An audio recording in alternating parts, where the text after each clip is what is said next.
Welcome, everyone, to today's conversation on how people and communities of faith can lead in a world of explosive change. We are so grateful that you all are taking the time to join us today. I'm Danielle Goldstone. I'm the founder of InnoFaith, an initiative building bridges between faith communities and the world of social innovation, so that as faith communities, we can find ways to collaborate across our traditions and use our wisdom and assets to help solve today's complex challenges. And my co-moderator today is Ann Evans. Hi, I'm Ann, and a member of the leadership group of Ashoka, co-leading our work on faith and change making. So pleased that all of you could join us today. For those of you who don't know Ashoka, we are a global organization that has been leading the movement for social entrepreneurship for over the last 40 years. And we elect social entrepreneurs who are leading social entrepreneurs all over the world as Ashoka Fellows. And we now have the privilege of learning constantly from approximately 4,000 of them in over 100 countries. Our work is really to enable everyone to be a change maker, and that brings us to today. Super. And before we dive in, just a few housekeeping notes. Our time together will be a tight hour, so we will close just before or right at 2 p.m. Eastern. Please look out for some links we'll share in the Zoom chat along the way. And of course, we'd love to bring your questions into this conversation. So please drop those into the Q&A button on the Zoom, and we'll try to get to them as time allows. Also, we have closed captioning for those who would like it. So to turn that on, you want to select the 3 dots in the bottom right corner of your screen, and then select subtitles on. And in terms of flow, we'll start with a conversation with Henry De Sio about his book, Changemaker Playbook. And then we will bring in our other panelists, Stephen Lewis and Rabbi Elan Babchuck, for a discussion. And we are recording this, so you will be able to come back to the conversation later if you'd like. So unless Ann, did I miss anything before we jump in? All set. All right, good to go. All right, so Henry, welcome. Henry and I worked closely together at Ashoka for a few years, and I always really appreciated his ability to take very high-level concepts that we were working on together and somehow come up with very compelling ways to present them to the world, which is exactly what he has done brilliantly in this new book. It was a great joy for me to work with Henry, and so it's also a great joy for me to be able to bring him to this particular audience. Henry is known as the Global Ambassador for Changemakers, a leadership advisor, campaign and organizational strategist, and keynote speaker. He was the Chief Operating Officer of Barack Obama's 2008 presidential campaign, and then served as Deputy Assistant to the President in the Obama White House for 2.5 years. Henry then ultimately landed at Ashoka, where he led efforts to help people understand Ashoka's vision of an everyone a changemaker world and what it means for them. And he has now put a lot of those ideas and stories into this new book, Changemaker Playbook. And Henry does a lot of speaking with companies and others. I'm not sure he's ever done so with an interfaith audience, so we're super excited to have roped him into this. So thank you, Henry, for joining us. Thank you, Danielle. Yeah. So before we get into the book isn't about faith, but I know from our conversations over the years that you are a person of faith. And so I was wondering if you could start by telling us a little bit about your faith background and what role it has played in your own change-making journey. Sure. So I think, again, welcome to everyone. Thank you for having me, Danielle. I'm really excited about this. I think on some level, I grew up Catholic. My parents, I think from generations of a faith background in our family. I do recall, I always talk about the story though, about the first time I made a decision about my faith was about when I was 6 or 7 years old. My brother and I, we had a family picnic, and my brother and I were asked to follow our cousin to the car. And one of the terrible things in living in a city, we got lost in this big city, maybe 6 years old, and my brother might have been 4. And I remember just roaming through the streets, not knowing what to do or where to go. And I remember my brother saying, I think maybe we should pray. And if you were a car driving by, there were probably 6 lanes of traffic zooming by. you would have seen these two little boys get down on their knees and say a prayer. And we were, it was our first little change-making moment, our first moment of independence, I think. And we roamed into a neighborhood. This really lovely couple sort of took us into their car, helped us find, the helicopters are out by this point, and we were reunited with our family. But I think that was the first time I literally made my own act of faith. And then, Changemaker Playbook, worked in a Franciscan retreat house. My first job when I was in about 6th grade, did that for a few years.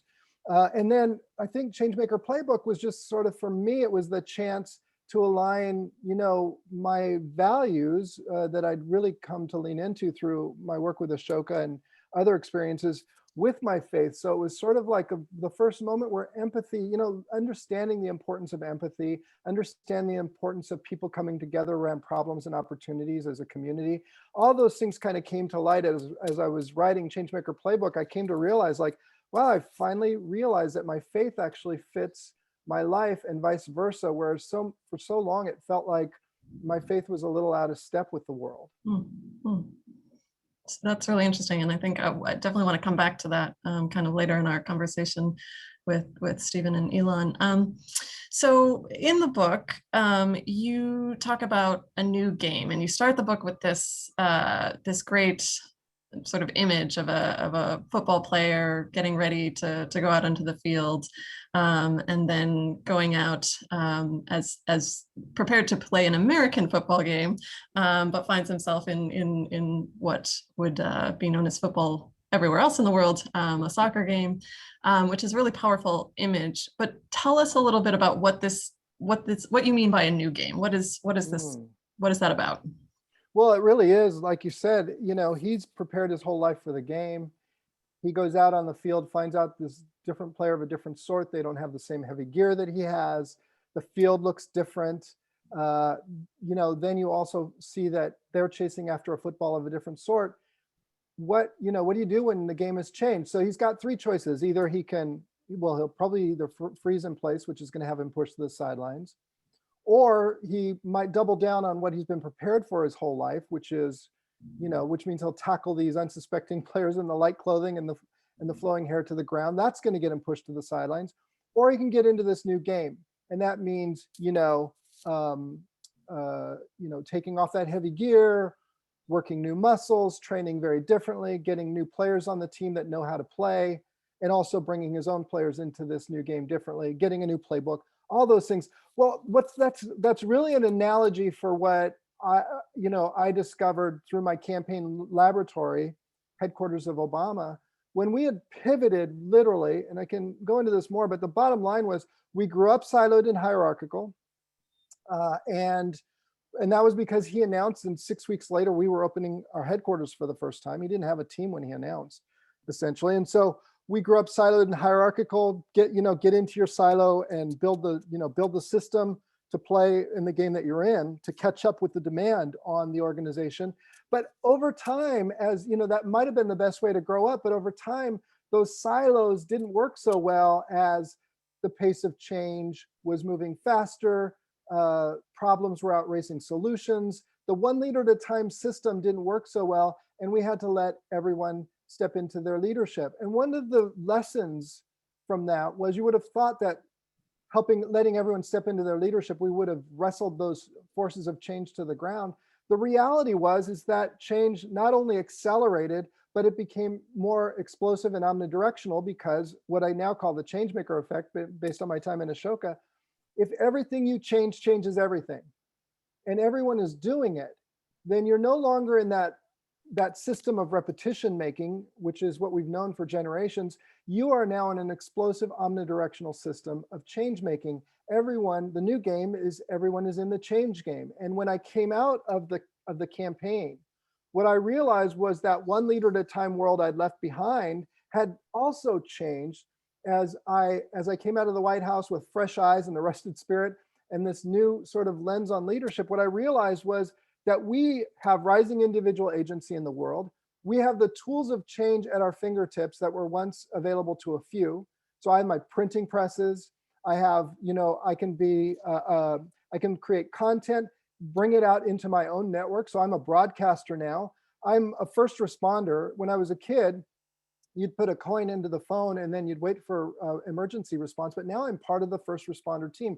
So we're now in this world where, and democratization of leadership. So we're now in this world where everyone is in the change game. Change is no longer linear and faster. It's explosive and omnidirectional. And you need new skills and new tools, new mindsets, new systems, all the same thing as my football player you're going to need to play in this new game. And it's a polar opposite system.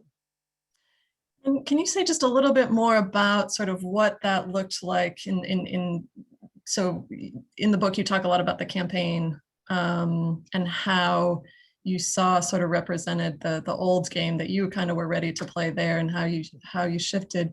Can you just give us a quick sort of what that looked like and then how it had to change, how you saw it had to change? Yeah, I mean, so again, going from one leader at a time to everyone leading in every moment is essentially the two models that I saw side by side in what I call my campaign laboratory. And in the old system, right, you'd have sort of leaders, it's sort of strung together. You're building the airplane in mid-flight. So you get a team on the fuselage, a team on the cockpit, another team gets on the wheels and so forth. Basically, you construct it silo by silo.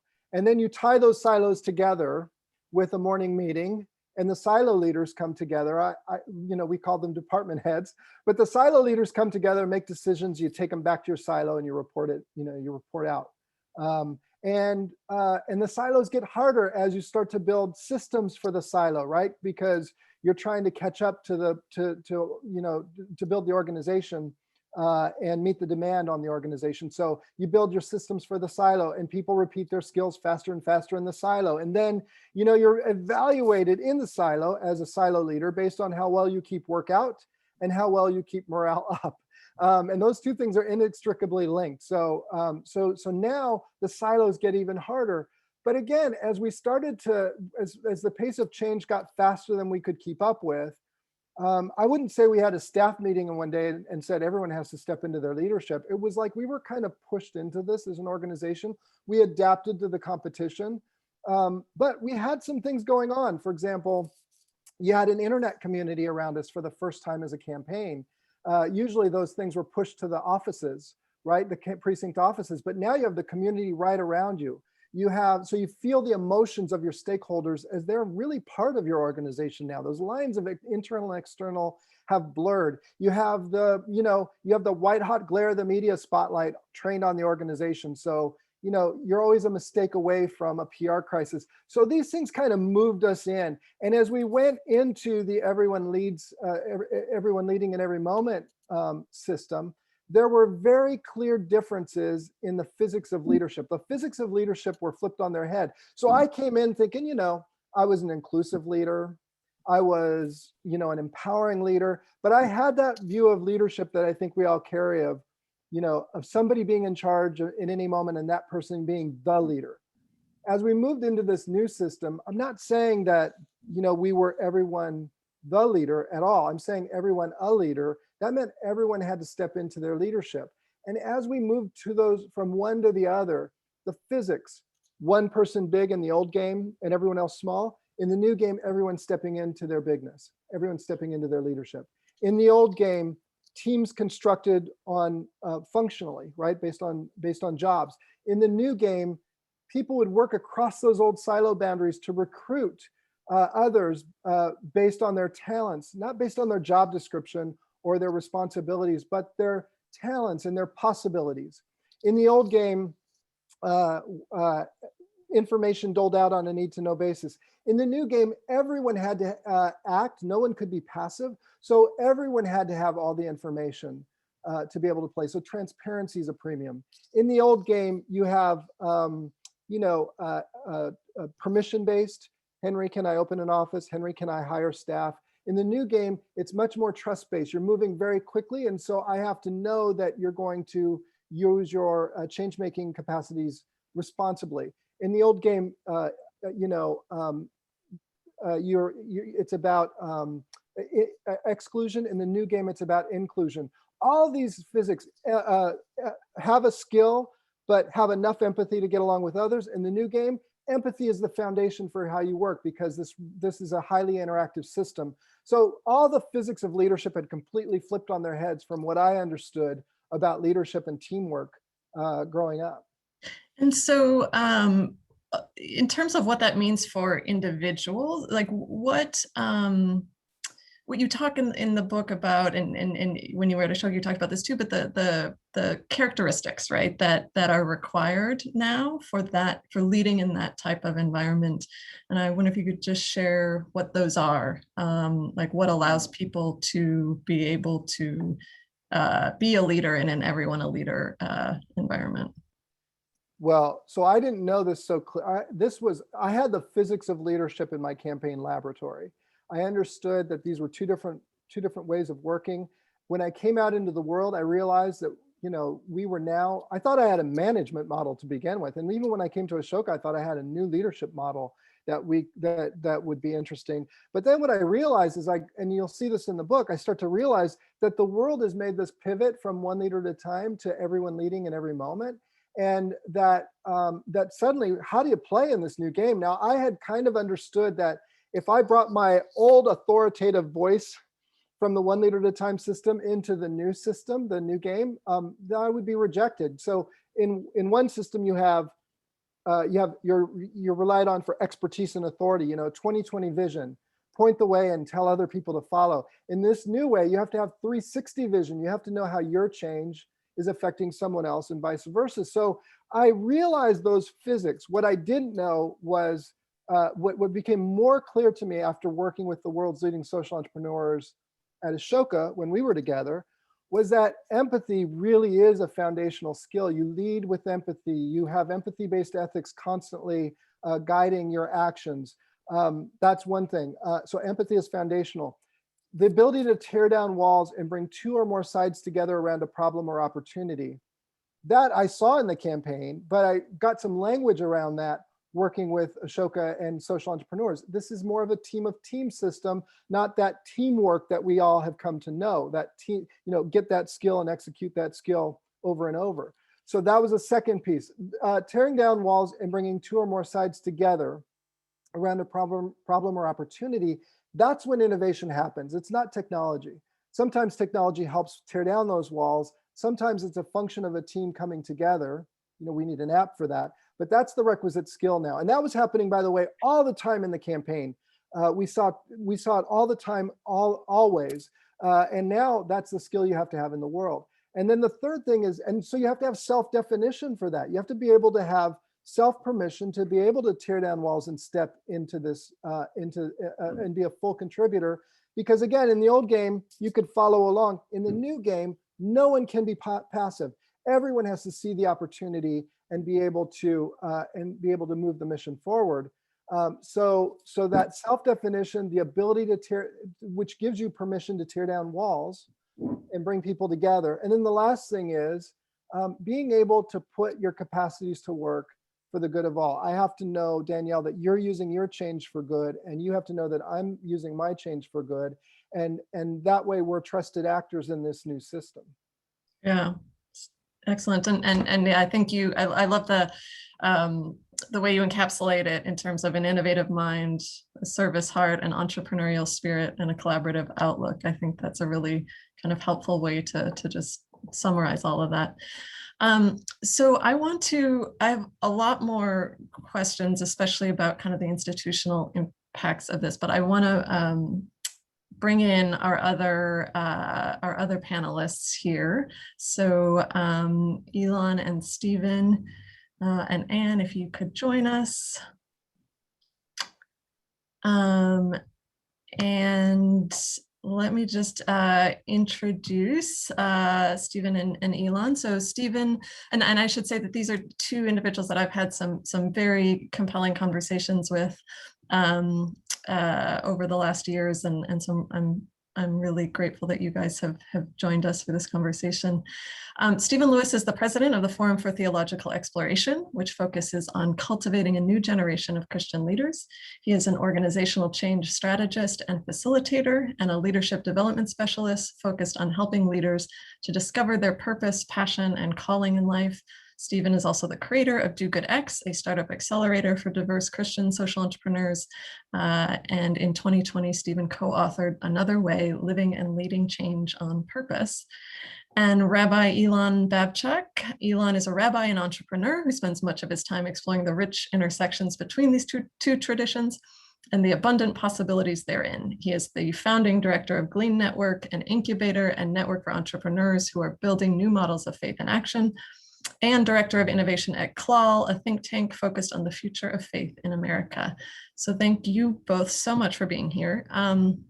So Henry has painted a picture of a new landscape. That means we have to rethink our leadership as individuals and as institutions and industries.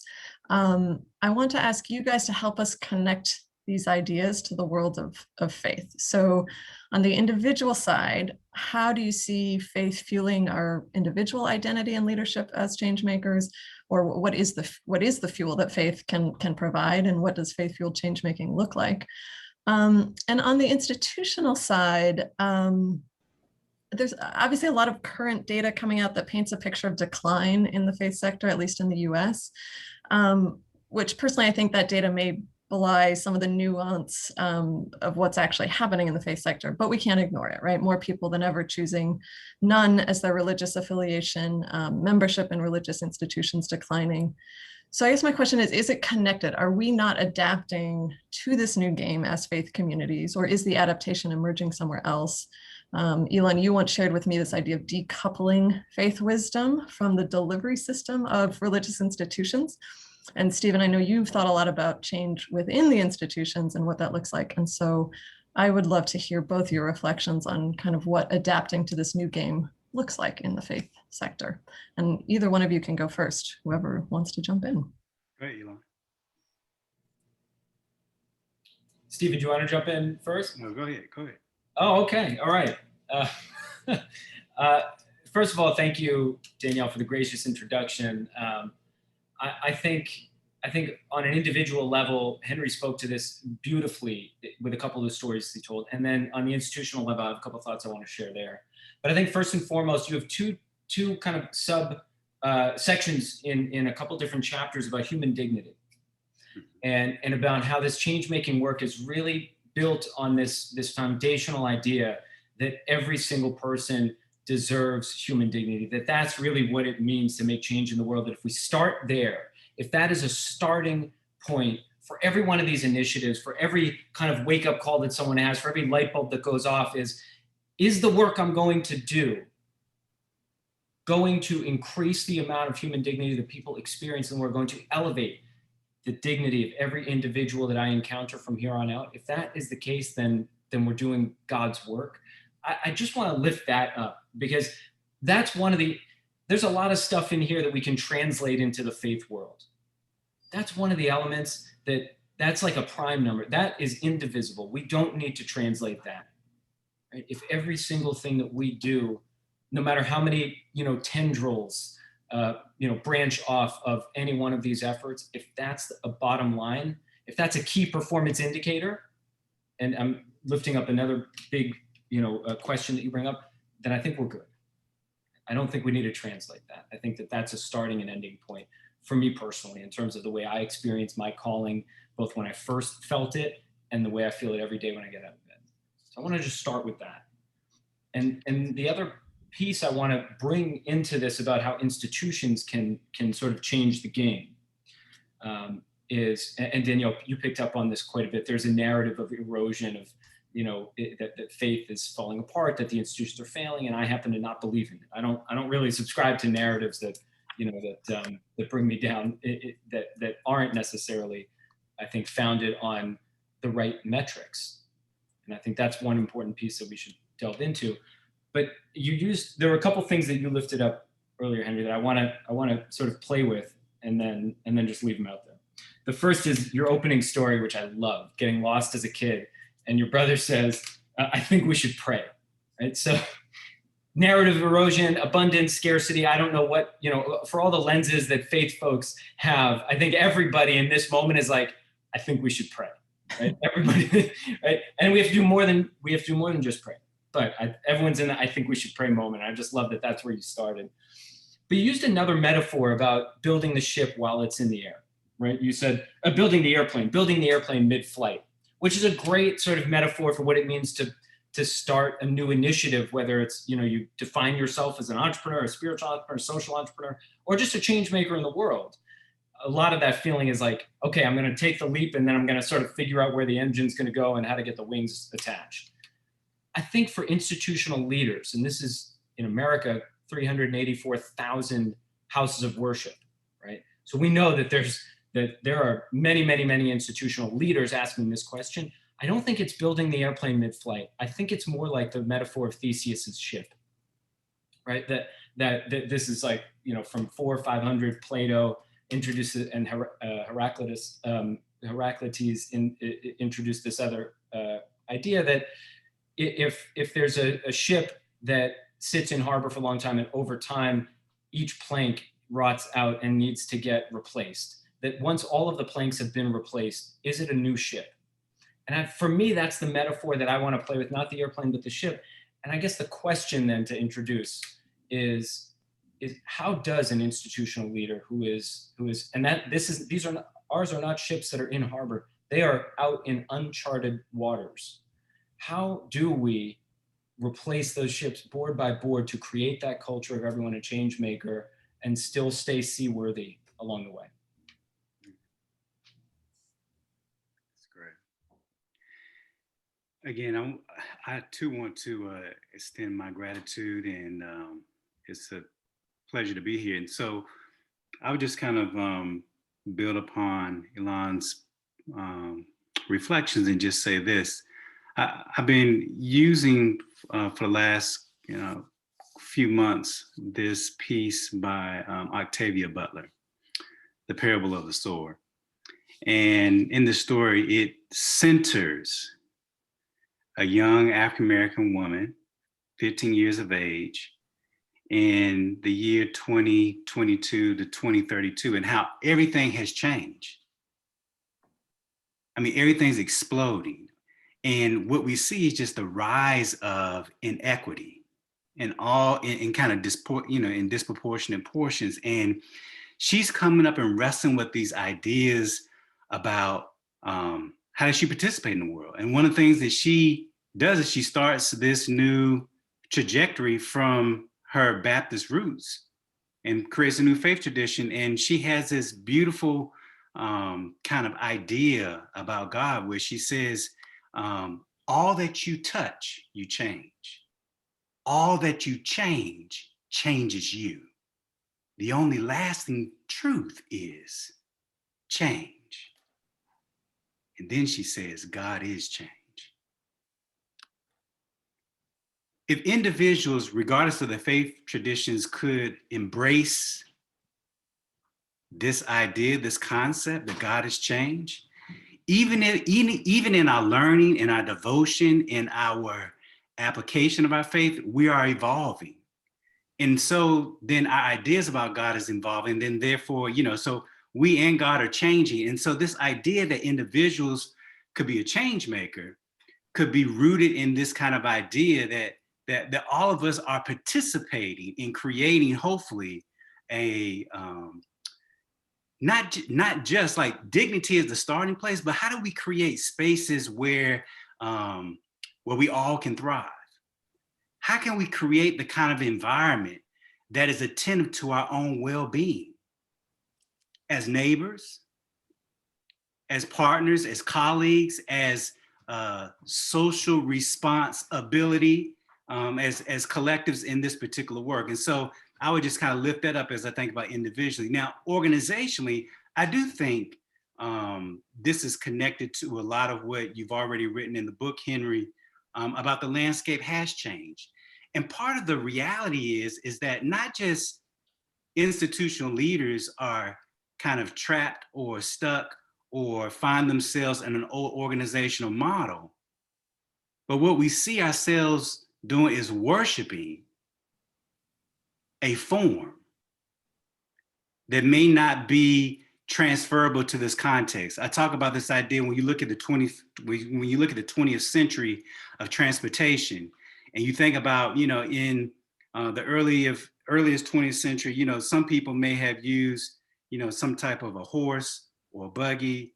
And then you move into the early 20th century where you start to see the car and trains. And then from there, you start to then move into air travel about mid 20th century. And now, you know, in the last quarter that you move into the you move into, you know, outer space. Now, the fact of the matter is that everybody may use any mode of that transportation, even now in the 21st century. But the vast majority of us are not traveling by a horse and buggy. Maybe if we're, you know, doing a romantic evening downtown in some city or whatever, that kind of thing, but we're not doing that. Most of us get around by air travel and then maybe car and some by train. But the fact of the matter is that air travel has just kind of consumed the way in which we move forward in our lives. And the thing is, I think when we think about our institutions are caught in a form of delivery of their respective offerings and that type of thing. And so part of the question is, how then do we maybe, to Elon's point, dislodge ourselves from the delivery system and come up with new ways of bringing about our work? And I think everybody's change making in this changing world suggests that we need to find new forms that allows us to carry forward the great work and wisdom that we participate. And I would just finally say this, is that I think one of the issues that we have is that everybody is overwhelmed. I'm working with institutional leaders about leading institutional change, and a large part of it is about culture. And most of them are overextended, don't have a staff that can attend to this, have so many things that are vying for their attention. So where do they find the space and the bandwidth to even begin to shift and see that a new world is afoot and that they too have to figure out new ways of being? And I think that's part of what we're wrestling with as we move forward into the 21st century. I love that idea of the Octavia Butler, God is change. You know, we so often hear the opposite, right? That God is the constant as everything else changes. And so I love sort of the reframing in that. Henry, I just wanted to loop back to you to respond, especially in these institutional questions. Like you do a lot of talking to other institutional leaders, corporate leaders, et cetera.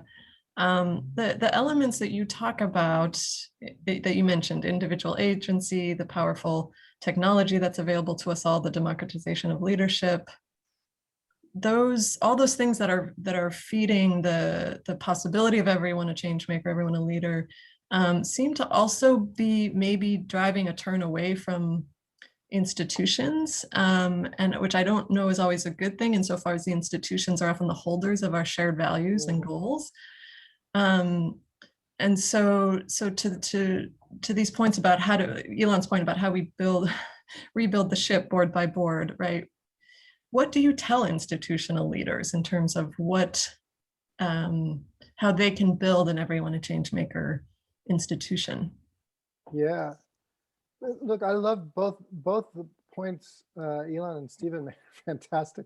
I also just want to say that I think quickly to Stephen, the stories that I have through my faith is that God also works through change makers. You know, we're also a little bit that fool in chapter 4, but also, you know, change makers. So so he didn't God didn't go to the person who was doing the same thing over and over again. They were willing to go and say, wait, really? Do this? And it's a very similar thing. I think, so I love that point. And Elon, I think you're totally right. I first of all, if you don't see the sea change, then you're not going to be motivated to take that, to build this plank by plank. So that's the first thing. And the football player could see the change very clearly, but we don't see that change so clearly. So I stay very much on this. I've always stayed on this notion of, the new strategic landscape, as Danielle and Ann know very well. Like if you see the game has changed, then you're going to, you have to get into it. And I think when I'm working with organizations, even like mine was, my story, they're intuiting something. We were intuiting something probably, but you have to really see the change to be able to get into it. And then you start to realize that how do you build the organization for change makers then, to accommodate change makers, to interact with change makers? So that if you see change makers coming, if you're a CEO and you see change makers coming through the door and not customers, how would you build it differently? If you're a teacher and you see change makers coming into the classroom, how would you build it differently? And civic leader, if you see change makers and not taxpayers. And so the bottom line is you've got to be able to see that thing that you were talking about, Danielle: innovative mind, service heart, entrepreneurial spirit, collaborative outlook. We have to be able to accommodate that. And I think that's where some of the challenges are when we get devoted, as Stephen said, to the system that we have. It's like putting a change maker in a cage. If you go into a siloed hierarchical system, when you're living your whole life differently, it just doesn't work. So you're going to have to figure out then how you change your structures and your systems. They have to be more inclusive. They have to be open for everyone to be able to transparency for everyone to bring their voice forward.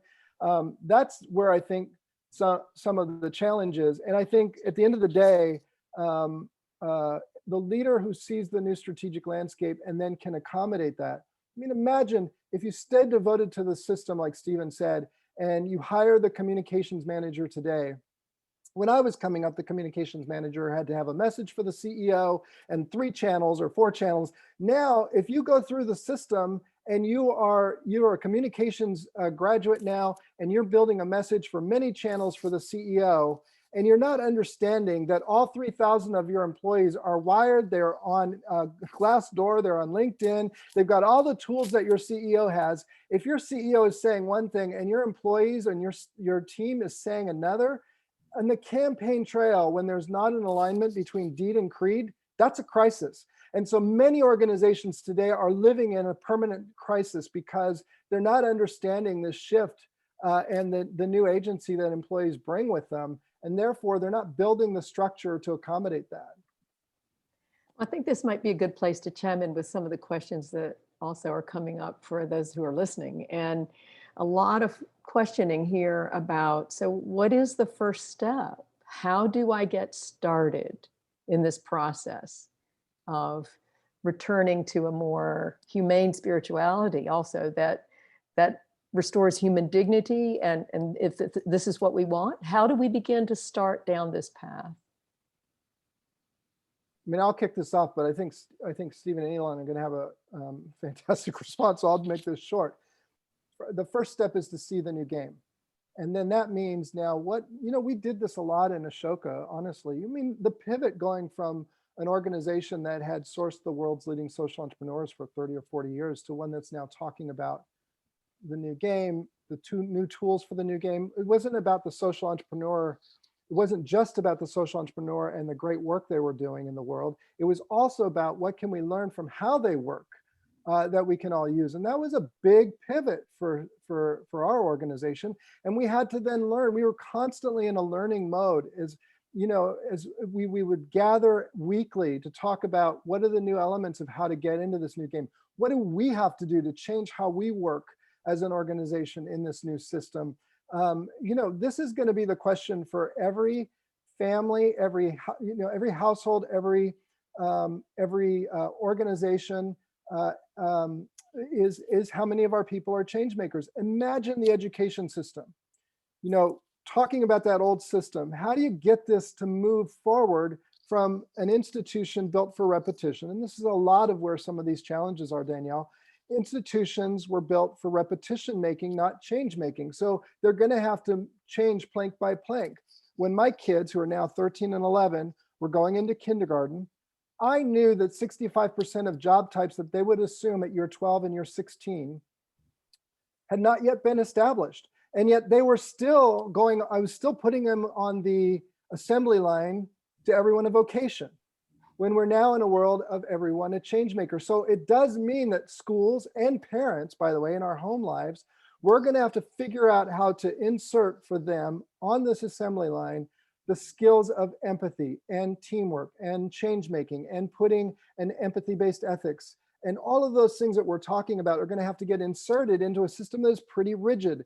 A lot of change makers in education for sure. but we have a system that has come from generations of repetition making. It's going to have to be adapted. And I think that's the challenge for every organization is how do we start looking at how to build empathy into the system, how to build a new, if it's an organization, how to develop talent differently than the HR systems that we have right now, how to build incentives for teamwork, not individual performance. Those kinds of things are going to have to come into play, and it's going to have to be built plank by plank. But I'll stop there because I think our other guests are going to have great answers for this. Yeah, I'd just say that, you know, there's a Swahili term that, you know, that is used particularly in ideas about Ubuntu, I am because we are, and they talk about Sawabona Sakana. And Sawabona is this idea that I see you, and Sakana is I am here, and it's this idea that I'm not here until you can see me into deeper speech or deeper embodiment. And I think where we start is we have to learn how to see each other. Not see each other who are in our same zip codes, but to see each other into deeper expression. And I think that's one kind of critical state that we can take, I think, in terms of faith, because oftentimes we see past each other with our words, with our thoughts and ideas. We saw that most recently in this past election. But how do we see each other into deeper expression? And that's where I think the empathy begins, to be able to see those realities that people are facing on a day-to-day basis. But I think institutionally, I think you're right. It is about seeing the new game, but more specifically, it is about how is the landscape shifting right beneath our feet, and what can we do to be responsive to that changing landscape? And I think if we can ask that question, then the first step is, how do you create enough breathing space to get off the hamster wheel of the rapid pace that you're working, in order to have enough breathing space to be reflective about what has changed, what does the moment now call for in terms of leadership, and how now can my institution respond to it? And then what structures I need to put in place in order to make that happen. But it's very difficult to do that when you're traveling at 100 miles an hour. It's only when we're able to slow down at 35 miles an hour. I got an interstate around my city is 285, and the posted speed limit is 70 miles an hour. And I can be going 70, 75, and people are still passing me by 100. I can only see so much. I have to see what's right in front of me. But it's only when I'm able to get into my neighborhood, it's only when I'm able to slow down at a slower pace, 35 miles an hour or slower, that I can begin to see the tree line. I can begin to see the diversity within nature, and that is a part of which I'm a part of. And then, you know, I'm able to start seeing things I could not see, and then make some different determinations about how I want to participate and respond in that. And I think organizational leaders have to find ways to press pause, and be able to attend to, how is the landscape changing? And what are we now called to do to be responsive to that landscape? Mm-hmm. Wish I had gone first so I don't have to follow that. That was beautiful, Stephen. You know, one thing that really, there's so many threads that you kind of weave so beautifully, Henry, throughout this book, but particularly about youth. And I think, you know, as somebody who studies kind of trends in religion nationally, internationally, I think the scariest thing for me, you could tell me that religion's the third biggest industry in the country, which it is, right? It's bigger than the top 10 tech companies combined. It is. You can tell me we have more real estate than any other real estate holding in the world. We do. But I'll tell you what, the thing that actually scares, and you can tell me 10,000 churches are closing every year. That's true. And 20 to 30% of them are at risk of closing in the next 18 months. That's true. What actually scares me the most is that young folks are looking at it and saying, nah, no thanks. Because your point throughout here is that to create this kind of culture, you have to actually really start trusting young people, trust their instincts, trust their worldview, trust their passions, trust their hopes, trust their dreams, trust their yearnings. That, we often talk about time and talent and treasure as the three metrics, right? But what about trust? What about that fourth T that we often lose sight of? And so I want to kind of make two cases here. One is specifically about youth and about what it means to create a culture of change making by centering the voices of young people in your community. That's just not how traditional religious communities are designed. It's just not. Young people play a part, but it's performative, not formative. And so the question is, how do you actually elevate those voices, lift up those voices, give a space where those voices and the people behind them actually feel connected? We know young people right now are seeking out those kinds of opportunities more than they ever have. And part of why we're seeing kind of a fading returns in the space of religion is because as young people are moving into leadership roles in faith, they're burning out faster than ever. Why? Because of the growing misalignment between how they see the world, which largely you are able to frame with the concept of everyone a change maker, and how the houses of worship and the other religious institutions are asking them to lead, which is sage on the stage. And so 1,400 clergy are leaving the pulpit every month in the country. So I think there's a crisis there, and I don't know what the answer is about how to continue and to better center young people. But the other piece that really speaks to me, Henry, from what you shared, is the alignment between the personal and professional. The alignment between the personal and the professional. That you have a section here about the old way has an old set of key performance indicators, KPIs. And largely in faith, it's budgets, butts, and buildings. And as long as those are the things that we're measuring, we're in the entertainment industry. We're not in the transformation industry. We're going to do everything we can to get more butts in seats and have them pay more money and have bigger seats and bigger, sanctuaries. But that, unfortunately, that's the old world. And what you're saying is it's time to cut the cord and move on to the new world. And so here's where what I hear, and maybe I think is a prescription you're offering implicitly here, is what if we actually imagine new metrics of success for ourselves as individuals? Maybe as prescribed by what we believe our faith tradition holds, but what if there were new metrics of success for, not did you take 10,000 steps, but did you listen to 5 people that you disagree with today? What if there was a new set? And so I guess what I'm really curious about is, what are a couple of those metrics that institutions might hold themselves accountable, or that individuals at the end of a day, if I'm journaling and reflecting on how the day went, what are a couple of metrics that you think get people on the path to becoming sort of embracing this everyone a change maker, and similarly institutions to get them on that path of, even if it's just the first plank on Theseus's ship? What are a couple of those metrics you think about, Henry? Yeah, I'll say quickly, and then maybe, but I do think our metrics are very individually based, right? And I love the point you're making, because the new game needs new scoring as well. And many of the metrics that we have now that have to do with key performance, individual performance indicators are all about what you did, how you did it, your goal, how you achieved your goal. I mean, you can just literally start in talent development and start to say, how do we encourage more cross collaboration? How do we get more feedback than just from your manager? How have you built, what are the things you've done to pull your culture together into more of a participating culture, into sort of some of the elements that Stephen was talking about? Many of these things don't exist right now. Or they're being intuited like, well, we need to bring more empathy into the organization, but people don't really know how to do that.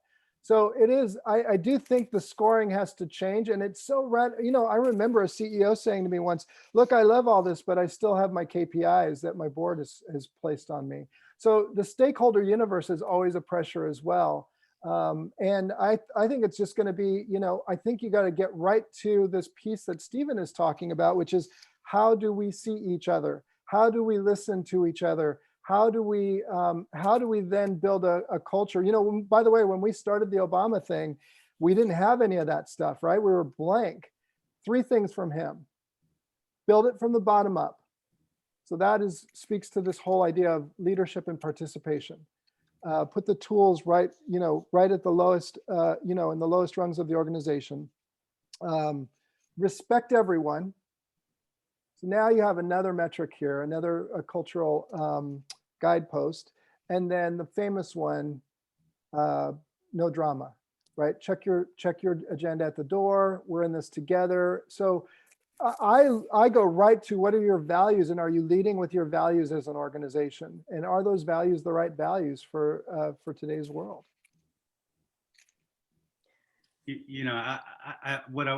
What I want to say in response, Henry, I think too, is that so much of what you're talking about requires tremendous courage. And, you write about kind of protecting courage, and, all the stuff you've been naming about, this new world, you see this within holacracy and self-management organizations. There's a book that came out a few years ago. Reinventing Organizations, the guide to creating an organization inspired by the next stages in human evolution. And so there's been these kind of pieces out there, but I think what I see in at least the stories that you talk about with the Obama campaign, is also this acknowledgement, particularly for faith institutions, about, like how do we help our old organizational models die a good death? How do we give a funeral to the forms that no longer work? I think that, the next generation is not just looking to our parents' institutions and saying that, they're failing, I don't want to be a part of it. I think what we do is, if we have eyes to see, is that the metric has shifted. Spirituality is not any less or declining or whatever. It's even more robust and even more fluid today than it maybe was even 100 years ago. But our metrics are still stuck in a different era. And so part of it is about, how then do we incentivize that change? And how do we make the courage? How do we develop the courage to actually invest in the type of incentive structures that bring about the changes that we want to have? And to me, that requires tremendous courage. It takes courage to be able to compost what you may have built 20, 30 years, and now to say that it's obsolete. It takes tremendous courage to be able to say, yes, I've trained, I've got my primary, secondary, and professional training in this particular thing, but it's no longer sufficient. And you're saying we should have access to all these things. So it requires tremendous courage. So talk to us a little bit about, how do you then protect courage? And I think you're totally right on this. Again, and Elan's hit on this as well. This is the whole idea then, is how do we score this new game? Because the old scoring won't work in the new game either. And I love how when we did this conversation, I had a conversation with some educators in Australia years ago, and we were talking about, these new values and how they need to be built, and new tools and skills and capacities, how they need to be built into the educational system. And their answer literally was, this is going to take courage. So you're totally right on about that. And I also remember, in the days when I came to Ashoka, it was a very, social entrepreneurs they're always trying to figure out how to get their ideas out there further and further. And one of the things I would say is very similar to your point here. To be able to grow and thrive, you have to be able to break up with your reputation and your revenue model. Those are the two things that we hold on to the most. Because oftentimes these changes require shifts in your revenue model that you're pretty dedicated to. It's sort of what you were saying earlier, Stephen. And it also means that you've got to,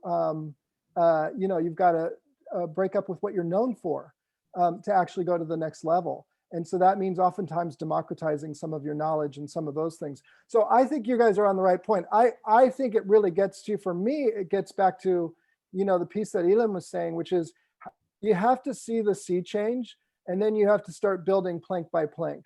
But and that to me should be enough, should be enough. It's not surprising that we're seeing churches go away. The business strategic landscape says businesses are failing faster. Those big brands that were very well known in the business landscape are going away. So this is a challenge. The strategic landscape touches all of us, and we're going to have to prepare differently. But if you don't see that change, I just don't know that people are going to just make it just because there's a new organizational flavor that's come along.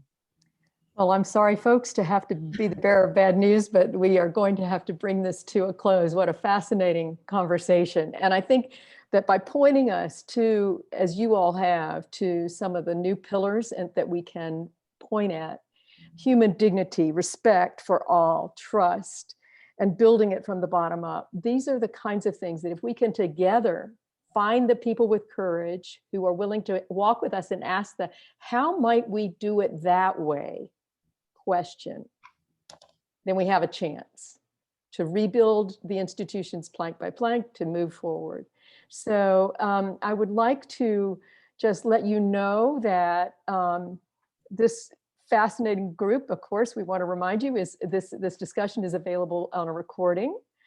We will make that available. And we also want to let you know that we are offering, those of us at Ashoka are gathering together a group of people, and so far there are 70 some people who have signed up to attend a masterclass in changemaking for faith-inspired changemakers. There'll be information in the chat about that, so we encourage you to join us for that. And we very much appreciate the time that Henry, you, Elon, and Stephen have taken, and thank you, Danielle, for moderating us today so well today. This has been a fascinating journey, and thanks to everyone who joined. Thank you all.